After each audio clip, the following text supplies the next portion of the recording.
This is Senator George Smathers, Democrat, Florida, who went to see Trujillo during the current crisis.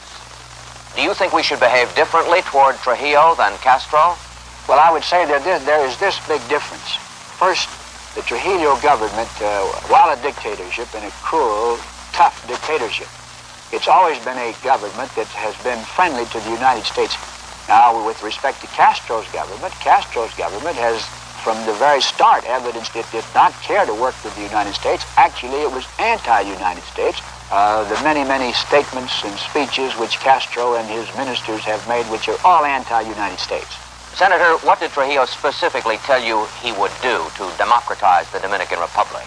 He said he would have elections within the cities of the Dominican Republic within 15 months, that he would have elections nationwide within 2 years.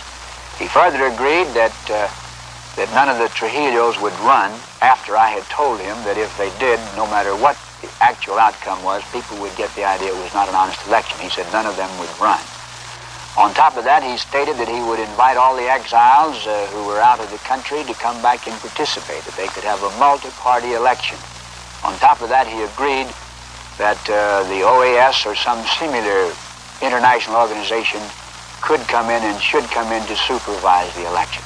But, Senator, isn't it true that although this was publicized all over the United States, none of this appeared in the Dominican press? That's absolutely true. I didn't know it at the time, but they have not been printed. And I must say that sort of shook me up, because immediately after having this conversation with the Generalissimo, I went out and had a press conference at which there were in attendance a number of Dominican reporters. But my belief is, and it's been represented to me, that Trujillo is desirous of making this announcement at the opening of his own session of Congress in his own way, where he wants to make a very big deal and take a lot of fanfare along with it.